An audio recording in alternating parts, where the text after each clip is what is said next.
오늘 우리가 주신 하나의 말씀은 출애굽기 우리 25장 우리 1절에서 9절입니다. 오늘 우리에게 주신 하나의 말씀은 출애굽기 25장 우리 1절에서 9절 말씀입니다. 다 함께 찾으셔서요. 제가 한 절 읽고 여러분들이 한 절 읽고 한 절씩 서로 교독하신 후에 마지막 9절은 함께 합독하여 봉독하도록 하겠습니다. 제가 먼저 1절 읽겠습니다. 여호와께서 모세에게 말씀하여 이르시되 2절 여러분 이스라엘 자손에게 명령하여 내게 예물을 가져오라 하고 기쁜 마음으로 내는 자가 내게 바치는 모든 것을 너희는 받을지니라. 너희가 그들에게서 받을 예물은 이러하니 금과 은과 녹과 청색, 자색, 홍색 실과 가는 배실과 염소털과 붉은 물 들인 순양의 가죽과 해달의 가죽과 조각목과 등유와 광유에 드는 향료와 분향할 향을 만들 향품과 호마노며 애복과 흉패에 물릴 보석이니라. 내가 그들 중에 거할 성소를 그들이 나를 위하여 짓되 함께 읽겠습니다. 물은 내가 내게 보이는 모양대로 장막을 짓고 기구들도 그 모양을 따라 지을지니라. 아멘. 우리가 계속해서 우리 출애굽기 말씀을 살펴보고 있는데요. 여러분, 출애굽기 말씀은 무엇일까요? 여러분들이 출애굽기 하면 떠오르는 것은 말 그대로 출애굽일 것입니다. 그래서 저희가 출애굽하면 항상 떠오르는 것은요. 하나님께서 출애굽 때 하셨던 그 이적들, 그 기적들, 하나님께서 행하신 일들. 그래서 그 하나님의 구원, 그 하나님의 구원을 생각하게 됩니다. 자, 그러면 다시 질문이요. 이 출애굽기가 전체 40장으로 되어져 있는데 이 중에 출애굽의 내용은 몇 장 정도 될까요? 아마 여러분들이 나중에 찾아보면은요 그렇게 크게 많지 않다라는 것에 놀라게 될 것입니다. 목사님, 출애굽기인데 출애굽의 내용보다 출애굽 이후의 내용이 더 길어요. 아마 여러분들이 그렇게 저에게 말씀하실 거예요. 그러면 출애굽기는요 하나님께서 이스라엘 백성들을 구원하신 것에서 지금 끝나는 것이 아니라 왜 구원하셨는지, 구원 이후의 그 삶이 무엇인지를 우리에게 같이 말씀하시는 성경이라고 우리가 알 수가 있습니다. 그래서요, 여러분들이 이제 이 25장서부터 그 말씀에 대해서 배우는 거예요. 25장서부터 어떤 말씀이 있는지 한번 보도록 하겠습니다. 자, 우리 1절, 2절을 보시면 하나님께서 모세에게 말씀하세요. 근데 2절을 보니까 이렇게 말씀하십니다. 이스라엘 자손에게 명령하여 내게 예물을 가져오라 하고 기쁜 마음으로 내는 자가 내게 바치는 모든 것을 너희는 받을지니라.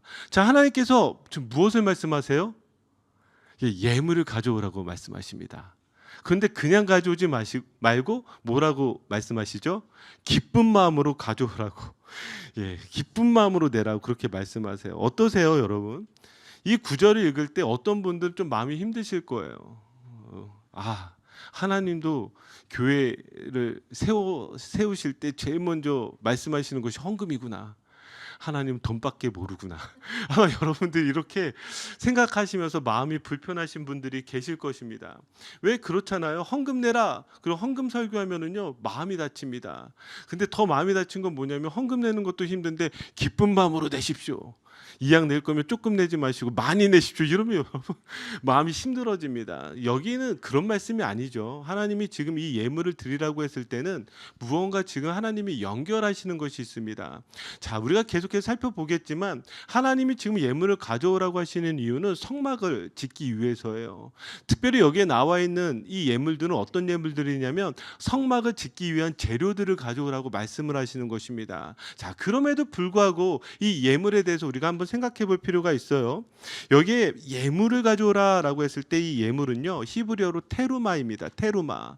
자, 이 테루마라는 것은 어떤 의미를 가지게 되냐면 하나님을 위해서 사용되어지는 것. 하나님을 위해서 사용되어지는 것이 바로 예물이라는 거예요. 자, 그러면 여러분들이 항상 하나님 앞에 예물을 드릴 때 기억하실 게 있어요. 그게 무엇이냐면 여러분들 하나님 앞에 예물을 드려야지 뇌물을 드리면 안 돼요. 뇌물이요. 자, 뇌물이 무엇이죠? 뇌물의 사전적 정의가 여러분 잘 아시리라 믿지만 제가 사전을 찾아봤습니다. 자, 사전적 정의가 무엇이냐면 일정한 직무에 있는 자의 직위를 사사로운 일에 이용하기 위하여 넌지시 주는 부정한 돈이나 물건.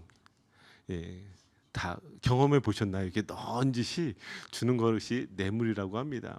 제가 왜 예물과 뇌물을 구분해서 드리라고 이야기를 하냐면 마치 여러분들이 헌금을 하나님 앞에 드리면 하나님이 이 헌금에 감동을 하고 그 감동을 해서 여러분들에게 복을 주길 원하는, 그러니까 하나님이 지금 여기 말로 따지면 고위직에 계신 거잖아요. 그러니까 하나님 저 좀 잘 봐주세요 해서 넌지시 찔러 넣는, 예, 그럼 여러분들이 드리는 헌금이요 무엇이 되는 거예요? 뇌물이 되는 겁니다. 뇌물은요 쏙 빼먹고 입 닦을 수 있어요. 그러니까 조심하셔야 돼요. 하나님께 뇌물 드리는 게 아니에요. 하나님 앞에 무엇을 드리는 것이라고요? 예물을 드리는 것입니다. 하나님 이것이 하나님 가운데 귀하게 쓰이기를 원합니다. 그러니까 여러분들이 늘 하나님 앞에 드릴 때는요 이렇게 드려야 되는 거예요. 그런데 여기에 지금 다시 수식어가 붙는 것이 무엇이냐면 기쁜 마음으로 드리라는 거예요. 그럼 제가 한번 물어볼게요. 여러분 헌금 내실 때 기쁜 마음으로 드리셨나요?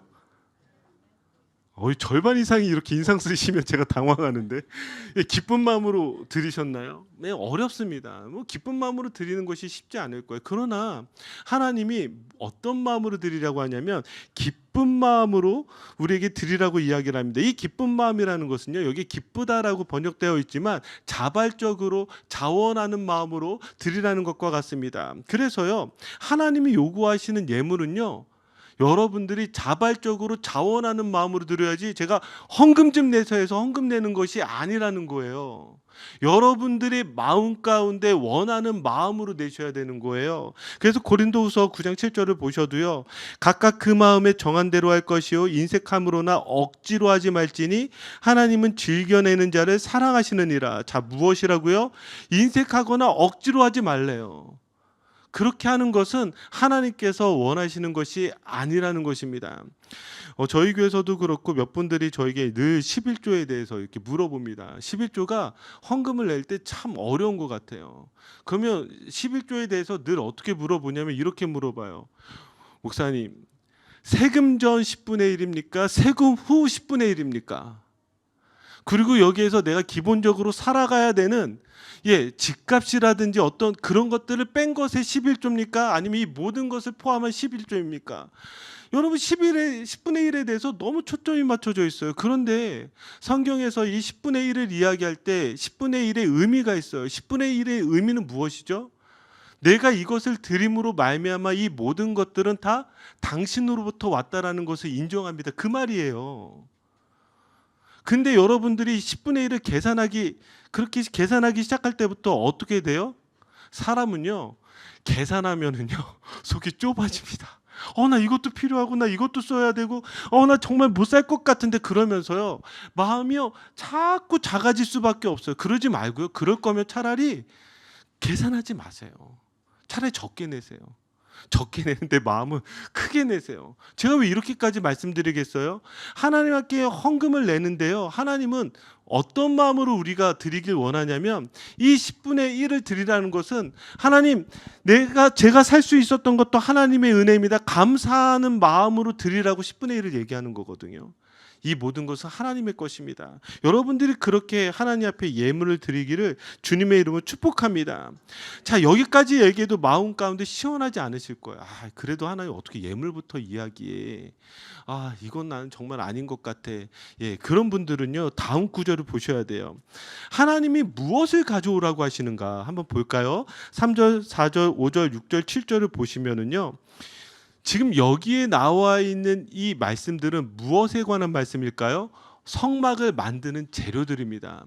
하나님께서 지금 단순하게 헌금을 이야기하시려는 것이 아니라 이제 너희가 구원을 받았는데 너희에게 가장 필요한 것은 성막이야. 그래서 이 성막을 만들어야 되는데 너희가 이 성막의 재료들을 가져와야 돼라고 그렇게 말씀해 주시는 것입니다. 자, 그러면 또 이런 생각이 들 거예요. 하나님은 왜 이렇게 지금 광야에 나온 지도 얼마 되지도 않았는데 이스라엘 사람들 뭐 가지고 있는 게 얼마나 있겠어요.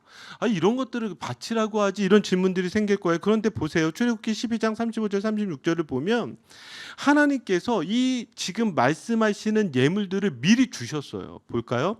이스라엘 자손이 모세의 말대로 하여 애굽 사람에게 은금 패물과 의복을 구하매 여호와께서 애굽 사람들에게 이스라엘 백성에게 은혜를 입히게 하사 그들이 구하는 대로 주게 하심으로 그들이 애굽 사람의 물품을 취하였더라. 아멘.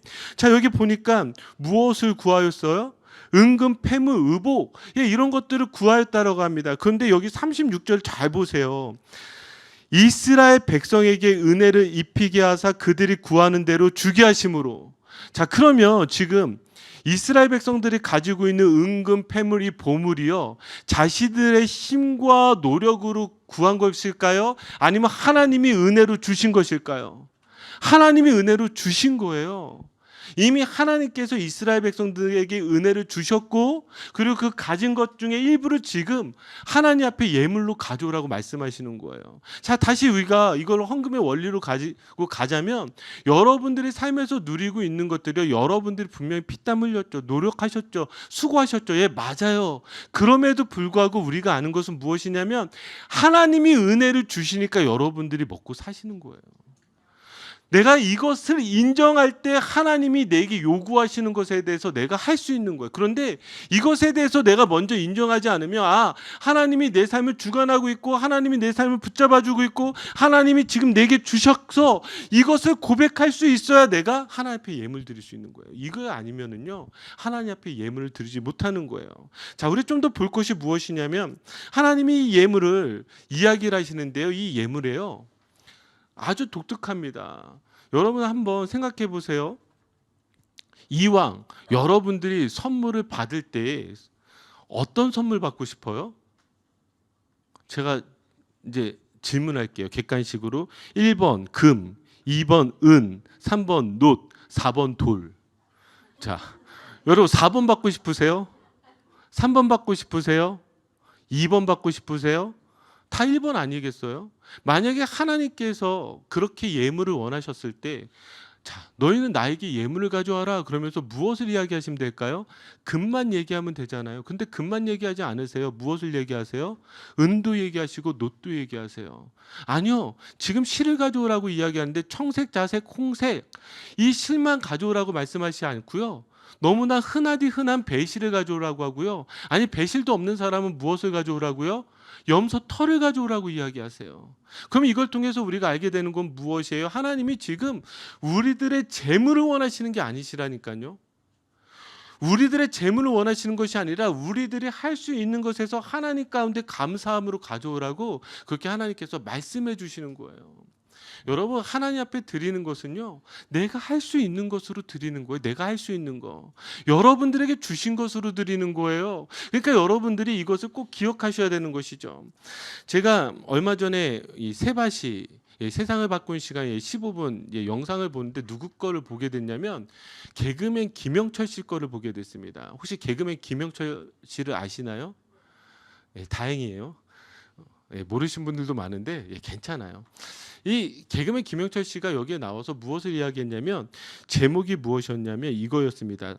누구나 하나쯤 잘하는 게 있다. 누구나 하나쯤 잘하는 게 있다. 그가 왜 이 강의를 할까 궁금해서 제가 이제 세발 씨를 이렇게 여러 개 보고 있다가 이제 김영철 씨 걸 봤는데, 그 김영철 씨의 아픔이 저의 아픔처럼 느껴지더라고요. 무슨 아픔이냐면, 개그맨 김영철 씨가 고민이 하나가 생긴 거예요. 그가 유명한 TV 프로그램 아는 형님에 나갔는데, 아는 형님에서 그가 웃기질 못하는 거예요. 얼마나 힘들겠어요. 개그맨이잖아요. 개그맨인데 웃기질 못한다? 이것처럼 힘들 게 없어요. 제가 어떤 아픔이 느껴졌냐면, 목사인데 설교를 못한다? 와, 이게 진짜 공감 안 하시네요. 제 안에 이런 게 있어요. 이게 저는 웃기고 싶은 욕망이 있습니다.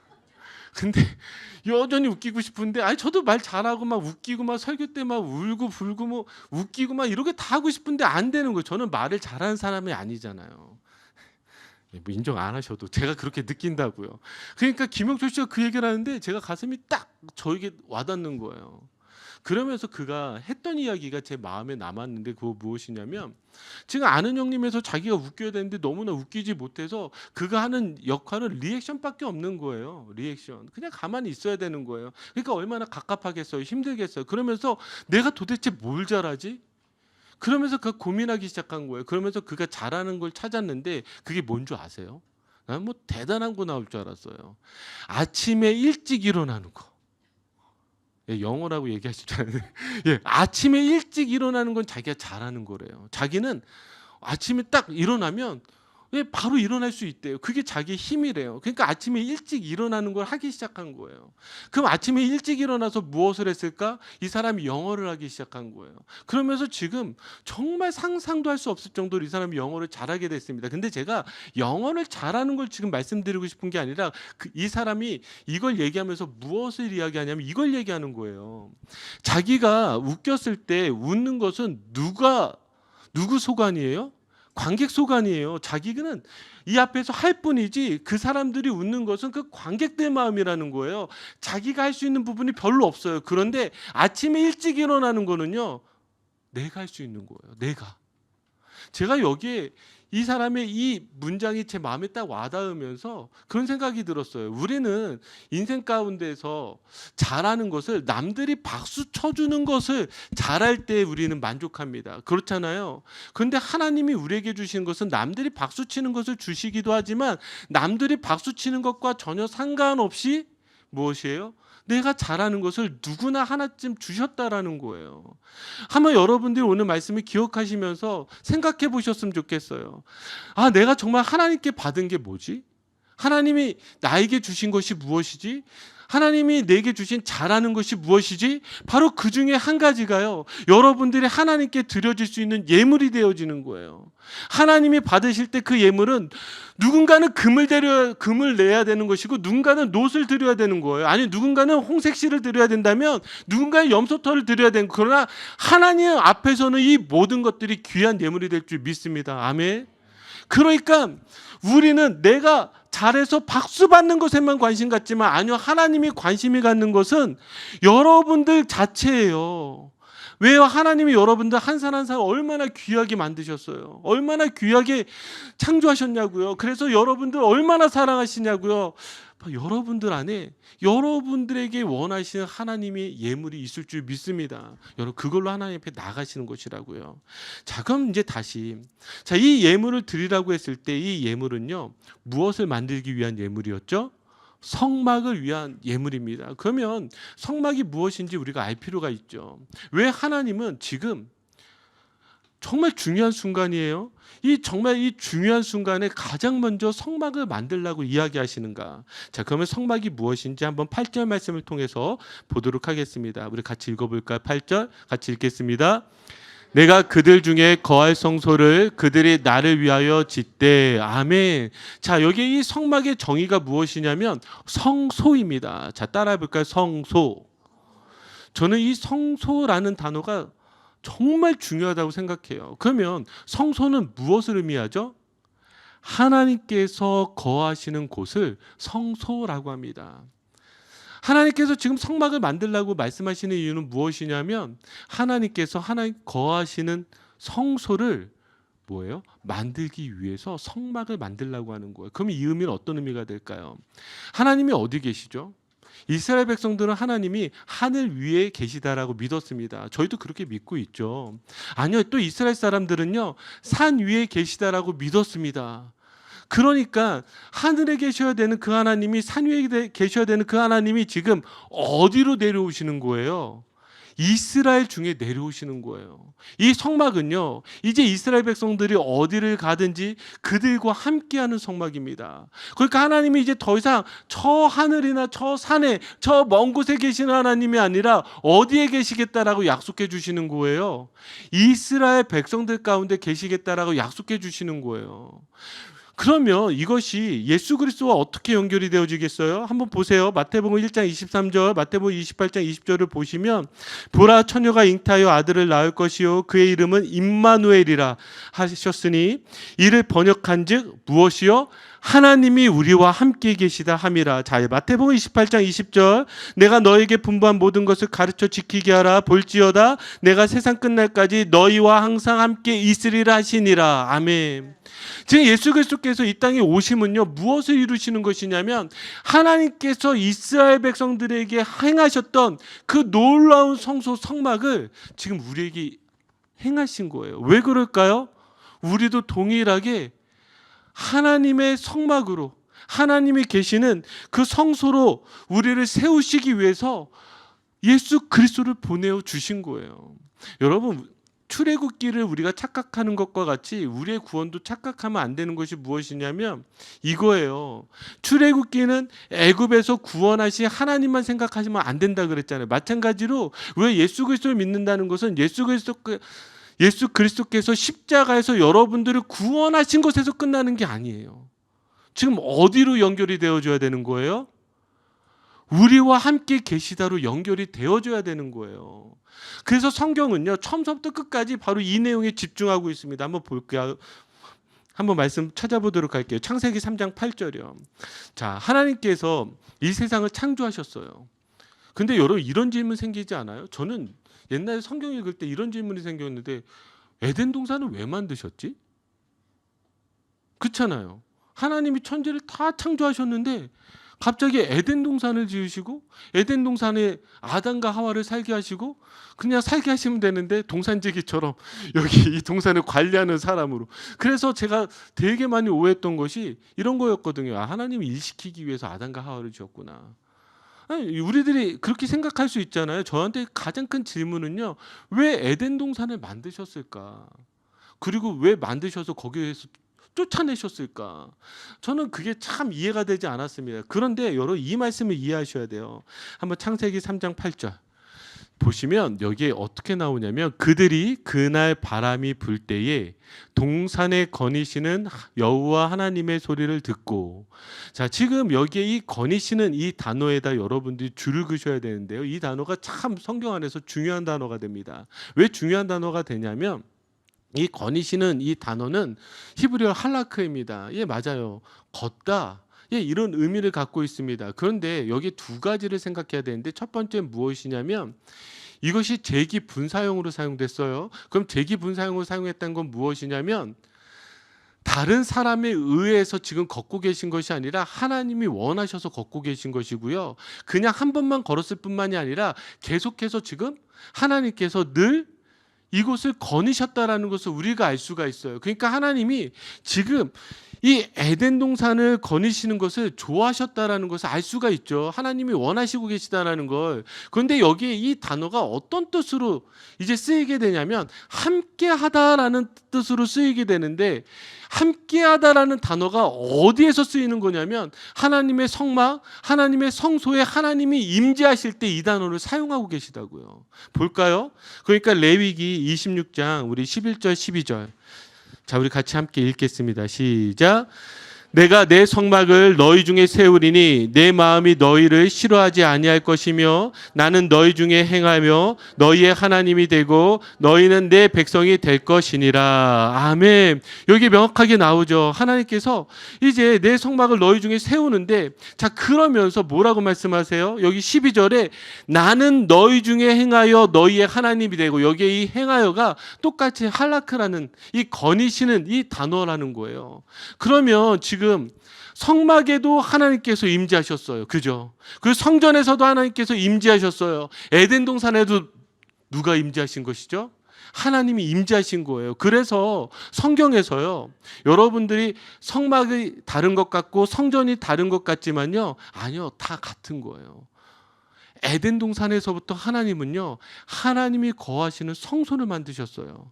그리고 요한계시록 끝날 때도요, 하나님이 계시는 성소를 만드셨어요. 하나님의 그 구원의 역사가 이 성소의 역사에 따라서 이루어져 가는 것을 우리가 알 수가 있는 것이죠. 그래서 우리를 구원하셨을 때도 뭐라고 말씀하셨죠? 너희가 하나님의 성전인 것을 알지 못하느냐. 한번 볼까요? 고린도전서 3장 16절 우리 같이 읽겠습니다. 시작. 너희는 너희가 하나님의 성전인 것과 하나님의 성령이 너희 안에 계시는 것을 알지 못하느냐. 아멘. 여러분들 안에 성령님이 계시기 때문에 여러분들이 무엇이 되어지는 거예요? 하나님의 성전이 되어지는 거예요. 그럼 한번 잘 곰곰이 생각해 보세요. 아, 그렇구나.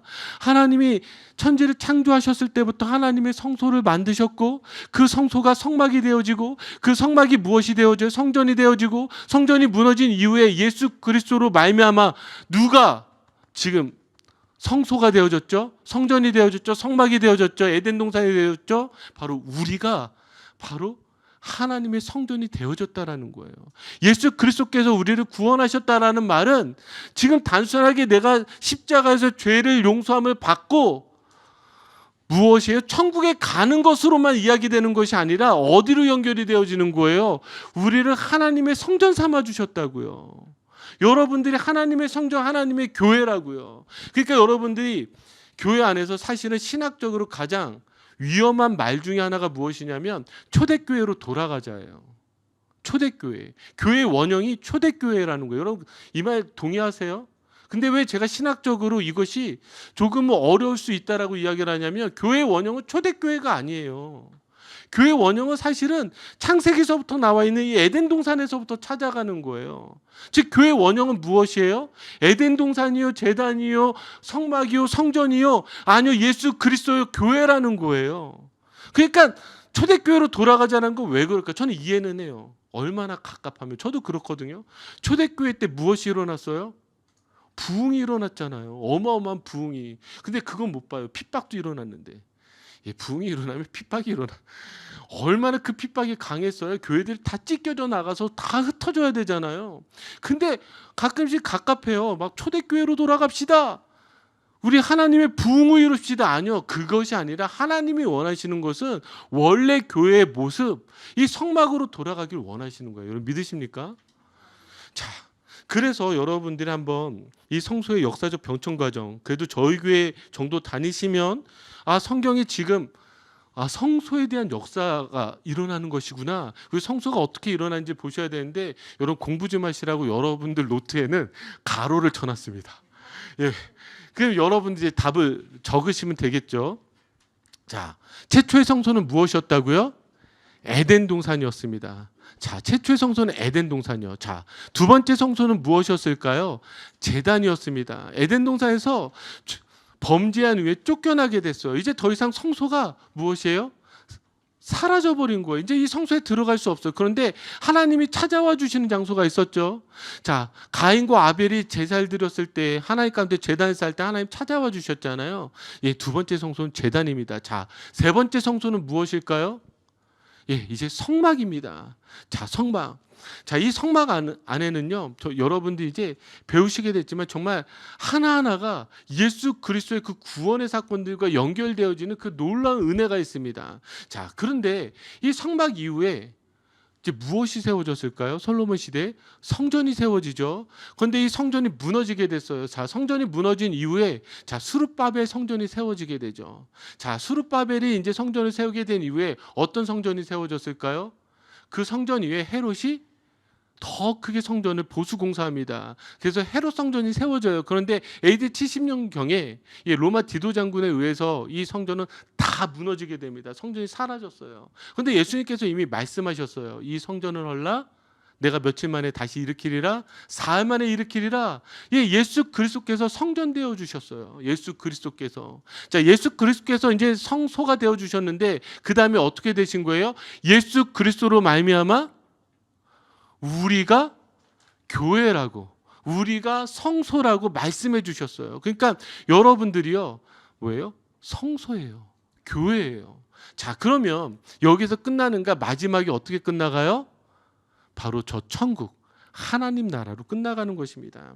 그래서 성경은요, 창세기 2장 10절에 나오는 자, 강이 에덴에서 흘러나와 동산을 적시고 거기서부터 갈라져 내 근원이 되었으니 바로 이 에덴 동산서부터 시작해서 어디로 끝나는 거예요? 요한계시로 지금 여기서 끝나는 거예요. 요한계시록 22장 우리 1절 2절 말씀 같이 읽겠습니다. 시작. 생명수의 강을 내게 보이니 하나님과 및 어린 양의 보좌로부터 나와서 길 가운데로 흐르더라. 강 좌우에 생명나무가 있어 12가지 열매를 맺되 달마다 그 열매를 맺고 그 나무 잎사귀들은 만국을 치료하기 위하여 있더라. 아멘. 자, 지금 하나님께서 창조하셨을 때 에덴 동산을 만드신 것 같이 저 마지막 그날에도 또 다른 새 에덴 동산을 만드시는 거예요. 여러분, 하나님은 끊임없이 성경 안에서요, 하나님의 성소들을 만들어가고 있고 그 성소를 만들어 가실 때 여러분들을 하나님의 성소로 삼아 주신 거예요. 그러면 우리가 여기에서 아주 심각한 믿음의 도전이 되어지는 것이 있는데, 그것이 무엇이냐면 나의 신앙생활이 정말 하나님의 성전으로 살아가고 있느냐라는 거예요. 내 마음을 늘 내가 성령님을 모시면서 살아가고 있느냐, 그것을 돌아봐야 되는 것이죠. 요즘 이런 질문들이 많이 있지 않습니까? 교회를 이제 은혜 가운데 다니기 시작했는데 일정 시간이 지나면 내 마음이 뭐예요? 그냥 이전처럼 감동도 없고 그냥 답답하고 말씀도 잘 들리지 않아요. 그렇지 않으세요? 저만 그런가요? 저도 가끔 그래요.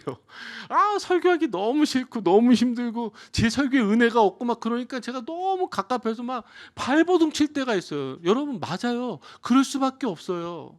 그럼 문제가 도대체 뭘까요? 1. 목사님이 설교를 길게 해서. 2. 교회 식구들이 자꾸 날 사랑한다고 말 안 해줘서 이런 거 아니잖아요. 이런 게 아니에요. 무엇이 문제인 줄 아세요?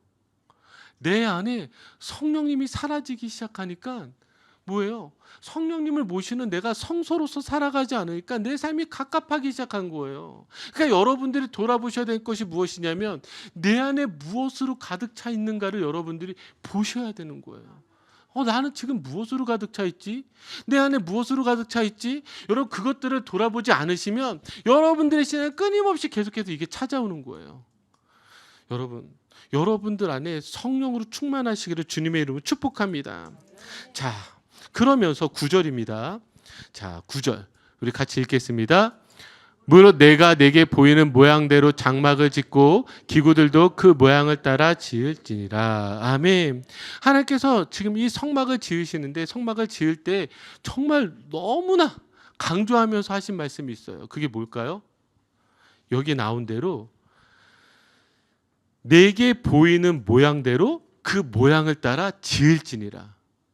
그건 무슨 말이에요? 너네들 마음대로 짓지 말고 하나님께서 말씀하신 대로 지으라는 거예요. 이게 얼마나 중요한지 보세요. 출애굽기 25장 40절 보더라도요, 증거궤를 만들 때도요, 너는 산과 이 산에서 내게 보인 양식대로 할지니라. 여기서도 뭐예요? 하나님께서 보여주신 대로 하라는 거예요. 보여주신 대로. 절대로 다르게 하지 말고 보여주신 대로 하라는 거예요. 그럼 이거 우리에게 어떤 의미가 될까요? 여러분, 한번 저희도 이제 교회가 이제 성장해서 교회를 건축한다고 생각해 보세요. 여러분, 저희 교회는 건축을 어떻게 해야 될까요? 예. 말씀을 이렇게 하시지만 이런 것도 하고 이런 것도 하고 아마 여러분들이 그리시는 아마 그 교회 모습이 있을 거예요. 목사님, 저는 어떨까요? 제가 원하는 교회 모습이 있지 않겠어요?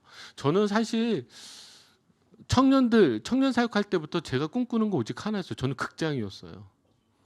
예, 극장식으로 해야 된다. 예, 이 시대는. 예, 왜 저는 그게 더 맞다라고 생각을 했냐면 사람들이 이제는 집중을 해야 되는데 가장 집중하기 좋은 곳이 어떤 곳일까? 예, 극장식이지 않을까? 그리고 단이 낮아야 되는데 높은 것이 아니라 극장은 오히려 단이 낮잖아요. 그러면 이게 더 성경적이지 않을까 이렇게 생각을 했어요. 근데 이건 제 생각이고요. 성경적인 건 뭘까요? 하나님께서 여기서 말씀하시는 이유가 있는데 저는 이 말씀을 묵상하면서 그런 생각이 들었어요. 아마 사람들이 원하는 모습들이 있을 거예요. 아마 사람들이 원하는 모습은 더 크고 더 멋지고 더 화려하게 아마 그렇게 짓기를 원했을 거예요. 저는 제 안에서 제가 절대로 그러지 말아야지 했던 제 믿음의 고백이 하나가 있는데 그게 무엇이냐면 저한테 충격적인 사건 하나가 무엇이었냐면 예전에 저희 LA 사랑의 교회가 이제 성산교회와 이제 통합을 하면서 성산교회가 쓰던 장소를 갔는데 그 교회가 상당히 크거든요. 아마 그 지역에서는 그보다 큰 건물을 찾을 수가 없을 거예요. 정말 어마어마한 교회였습니다. 그런데 그 교회가요, 계속해서 분쟁이 일어나고 사람들이 싸우기 시작하니까 그 아름답던 교회 건물이요 정말 너무나 흉가처럼 그렇게 흉측하게 바뀌어 버린 거예요. 그 중에서도 제 눈에 들어왔던 것이 무엇이었냐면 그 교회 이제 본당문을 딱 나가면 그 옆에 계단으로 이게 쭉 올라가게 되는데 그 계단 옆에 타일로 멋있는 그림이 있어요. 그 그림이 뜯겨져 있는 막 그림이 멋있게 있어요. 근데 그 비용이 어마어마하다라는 거예요. 분명 옛날에 과거에 교회를 졌을 때 정말 그 비싼 돈을 들여서 아마 성도들이 정말 허리띠를 졸라매고 예물을 들여가지고 정말 교회를 졌는데 교회 다른 것이 아니라 교회 그 타일로 예술 작품을 만들면서 돈을 어마어마하게 쏟아부었는데 그게요 너무나 흉측하게 바뀌어버려요. 저는 그 그림이요 지금도 가끔씩 이게 생각이 나요. 그때 제가 그 모습을 보면서 다짐했던 게 있어요. 사람이 보기에 화려한 교회가 아니라 하나님이 보시기에 좋은 교회로 지어야 되겠다. 만약에 내가 교회가 된다면 진짜 사람이 볼 때 와 우리 교회 이런 게 있어가 아니라 하나님 보실 때 야 이게 필요한데 이거 만들어야 되지 않나 그런 생각을 하기 시작한 거예요. 제가 왜 이렇게 말씀을 드리냐면 지금 하나님의 성막이 우리가 이제 앞으로 배워가겠지만 얼마나 초라한 줄 아세요?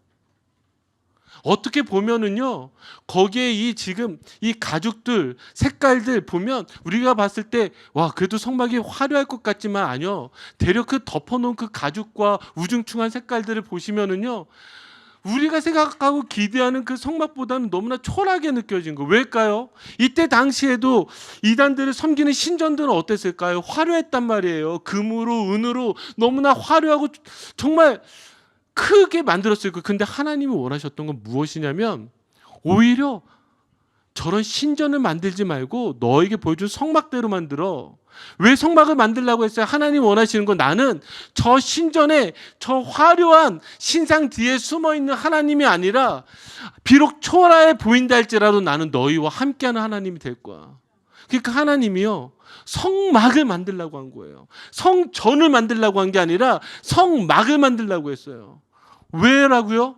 이스라엘 백성들과 계속해서 이 광야를 지나가야 되는데 크고 화려한 신전이 무슨 의미가 있겠어요? 하나님은 그거를 말씀하시지 않고 오히려 나는 너희와 이 광야 너희들이 이곳을 지나갈 때 난 너희와 함께 할 거야. 성막으로 함께 할 거야 라는 거예요. 결국 이 성막 이후에 한번 성경의 역사들도 그렇고 한번 기독교 역사들을 한번 살펴보세요. 언제 무너지기 시작했을까요? 화려한 것을 쫓아가기 시작했을 때 무너지기 시작했다고요. 화려한 것을요. 아니 솔로몬이 얼마나 하나님을 향해서 기대하면서 만들었던 그 최고의 성전이요. 결국은요. 화려함을 쫓아간 나머지 그 성전은 무너졌습니다. 그렇지 않아요? 오늘날 교회들도 동일하게 우리가 하나님께서 보인 이 교회의 모습 어쩌면 이제는 우리가 배워가야 되는 이 성막에서 나오는 이 복음의 내용들을 가지고 교회를 세워나가는 것이 아니라 다른 것들로 교회가 세워졌을 때 그 교회는 보기에는 화려하고 성공한 것 같지만 그 교회는 무너진다고요. 복음이 사라지며 예수 그리스도가 사라지며 그 교회는 무너지기 마련입니다. 전 여러분들과 이것을 나누고 싶은 거예요. 자 이제 말씀을 마무리 짓도록 하겠습니다. 하나님께서 우리에게 원하시는 것은 성막이었습니다. 바로 여러분들이 성소라는 사실이죠. 그래서 오늘 이 시간도 예수님께서 우리를 찾아오세요. 볼까요? 마지막 말씀입니다. 요한계시록 3장 20절 우리 같이 읽겠습니다. 볼지어다 내가 문 밖에 서서 두드리노니 누구든지 내 음성을 듣고 문을 열면 내가 그에게로 들어가 그와 더불어 먹고 그는 나와 더불어 먹으리라. 아멘. 예수께서 지금 이 시간에 여러분들 찾아오신 거예요. 왜요? 여러분들의 마음에 들어가길 원해서요. 예수님 지금 녹화하고 계신 거예요. 만약에 오늘 이 음성을 듣고 너 마음을 열면 예수님께서 들어와 주세요.